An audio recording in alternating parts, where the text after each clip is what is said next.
৭ October ২০২৩ Hamas ইসরায়েলের উপরে বহুমুখী আক্রমণ চালায়, যেটাকে সবাই আখ্যায়িত করেছিল ঐতিহাসিক হামলায়।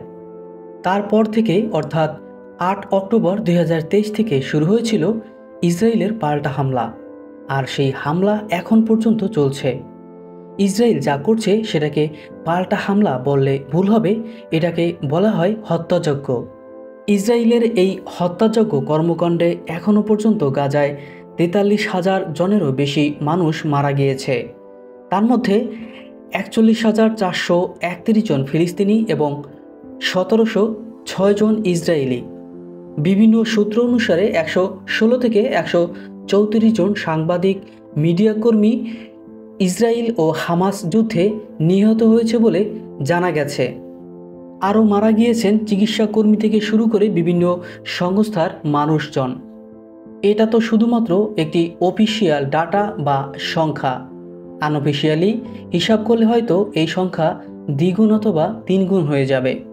গাজায় প্রায় ১০০ জনের মধ্যে ৬০ জন মানুষ তাদের ফ্যামিলির সবাইকে হারিয়েছে। ইসরায়েলের সেনারা এখনও গাজা থেকে বের হতে পারেনি, আবার নতুন করে হামলা চালানো শুরু হয়েছে লেবাননে। হামাসের পর এবার তাদের নতুন টার্গেট হিজবুল্লাহ।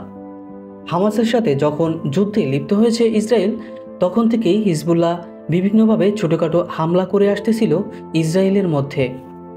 ইসরায়েলও তার জবাব ছোটোখাটো হিসেবেই দিচ্ছিল, কিন্তু হঠাৎ করে গত এক সপ্তাহ ধরে হিজবুল্লাহর উপরে আক্রমণ বৃদ্ধি করেছে ইসরায়েল, এবং এই আক্রমণ বৃদ্ধির করার সাথে সাথেই তারা হিজবুল্লাহর লিডার নাসিরুল্লাহকেও হত্যা করতে সক্ষম হয়েছে। এই সপ্তাহে ইসরায়েল লেবাননের উপরে প্রায় ১৫০০ জায়গাকে টার্গেট করে এয়ার স্ট্রাইক করেছে, যাতে প্রায় ৭০০ মানুষের মৃত্যু হয়েছে, যেখানে শিশু ও নারীও রয়েছে। এই এয়ার স্ট্রাইকের মাধ্যমে হিজবুল্লাহর হেডকোয়ার্টার সহ আরও অনেকগুলো ইকুইপমেন্ট, অস্ত্র, আস্তানা ধ্বংস করা হয়েছে। এতগুলো এয়ার স্ট্রাইকের মধ্যে একটি এয়ার স্ট্রাইক ছিল স্পেশাল, যেই এয়ার স্ট্রাইকের মাধ্যমে মারা হয়েছে হিজবুল্লাহ প্রধানকে। হিজবুল্লাহ লিডার হাসান নাসিরুল্লাহকে মারার জন্য অ্যাডভান্স হাতিয়ার বাস্কার বুস্টার ব্যবহার করেছিল ইসরায়েলের সেনারা।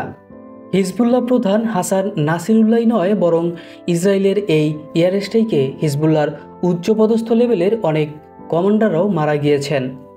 এখন প্রশ্ন হলো, হিজবুল্লাহর পরিণতি কি হামাসের মতোই হতে যাচ্ছে? হিজবুল্লাহর প্রধান ও উঁচু লেভেলের কমান্ডারকে হারিয়ে হিজবুল্লাহ কি দুর্বল হয়ে পড়েছে? হিজবুল্লাহর সাথে ইসরায়েলের পুরোপুরি যুদ্ধ লাগলে কতক্ষণ টিকতে পারবে হিজবুল্লাহ? আসুন এই ভিডিওতে জেনে নেই হিজবুল্লাহর শক্তি কতটুকু এবং ইসরায়েলের সাথে পূর্ণমাত্রার যুদ্ধ লাগলে কতক্ষণ টিকতে পারবে তারা। বিগত কয়েক বছর ধরে গাজায় গণহত্যা চালাচ্ছে ইসরায়েল। তাদের প্রধান টার্গেট হামাস। হামাস তাদের প্রধান টার্গেট হলেও এখনও পর্যন্ত হামাসকে তারা পুরোপুরিভাবে দমন করতে পারেনি। হাতে গোনা কয়েক হাজার হামাস যোদ্ধাদের ধ্বংস করতে গিয়ে ধ্বংস করে দিয়েছে পুরো গাজাকে, ধ্বংস করে দিয়েছে পুরো ফিলিস্তিনকে। হামাসের তুলনায় লেবাননের হিজবুল্লাহ অনেক শক্তিশালী। হিজবুল্লাহর দাবি তাদের যোদ্ধাদের সংখ্যা ১ লাখ, যদিও নিরপেক্ষ সূত্রের অনুমান এটি ২০,০০০ থেকে ৫০,০০০-এর মধ্যে হবে। হিজবুল্লাহর যোদ্ধারা সুশিক্ষিত এবং যুদ্ধক্ষেত্রে লড়াইয়ে তারা অভিজ্ঞ সম্পন্ন। গবেষণা প্রতিষ্ঠান centre of strategic and international স্টাডিজের তথ্য অনুযায়ী হিজবুল্লাহর ১,২০,০০০ থেকে ২ লাখ রকেট ও ক্ষেপণাস্ত্র রয়েছে।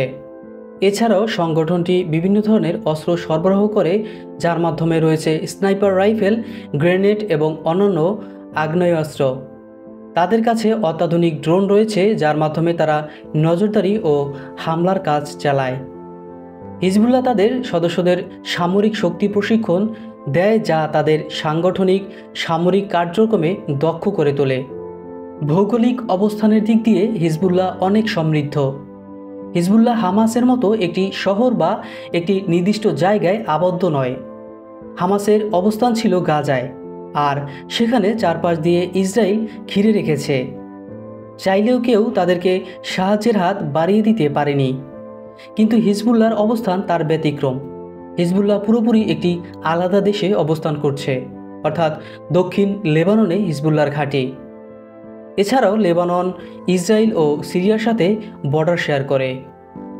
সিরিয়া সীমান্ত দিয়ে হিজবুল্লাহ যে কোনো সময় যে কোনো সহায়তা পেতে পারে তাদের মিত্রদের কাছ থেকে। বিভিন্ন তথ্যসূত্রে স্পষ্ট হয় যে হিজবুল্লাহকে সরাসরি সহায়তা করে ইরান। ইরান ছাড়াও আশা করা যায় হিজবুল্লাহ ইসরায়েলের সাথে যুদ্ধে লিপ্ত হলে সিরিয়া, তুর্কি সহ আরও অনেক দেশ সহায়তা করতে পারে হিজবুল্লাহকে। এছাড়াও প্যালেস্টাইন ইসলামিক জিহাদ, আল কায়দা ব্রিগেড, আল আকসার মতো আরও অনেক সংগ্রামী সংগঠন রয়েছে যারা হিজবুল্লাহকে সরাসরি সহায়তা করবে। এরকম আরও অনেক সুবিধা রয়েছে হিজবুল্লাহর, যার কারণে ইসরায়েল হয়তো হিজবুল্লাহর সাথে এত সহজে পেরে উঠবে না। এছাড়াও লেবানন আলাদা একটি রাষ্ট্র, তার আলাদা একটি সরকার রয়েছে। লেবাননের সাথে অনেক দেশের ভালো সম্পর্ক রয়েছে, তাই লেবানন আক্রান্ত হলে হয়তো তারা লেবাননের পক্ষে এবং ইসরায়েলের বিপক্ষে অবস্থান নেবেন। তাই যখন খুশি তখন আকাশপথ, নদীপথ, স্থলপথ ব্যবহার করে চাইলেই ইসরায়েল আক্রমণ চালাতে পারবেন না। তাহলে ইন্টারন্যাশনাল আইন ভঙ্গ করা হবে। যদিও ইসরায়েল কোনো ইন্টারন্যাশনাল আইন বা কোনো মানবতার কথায় কান দিচ্ছে না। তারা তাদের জুলুম চালিয়ে যাচ্ছে এবং তাদের সহায়তা করছেন বড় বড় দেশগুলো, যারা মানবতার কথা সবসময় বলে বেড়াচ্ছেন। যদি ইসরায়েল কারো কথায় কান না দিয়ে তাদের হামলা চালিয়ে যান লেবাননের উপরে, তাহলে এই যুদ্ধ গিয়ে জড়িয়ে পড়বে পুরো মধ্যপ্রাচ্যে। মৃত্যু হবে লক্ষ লক্ষ মানুষের, ধ্বংস হবে হাজার হাজার ব্যবস্থাপনা।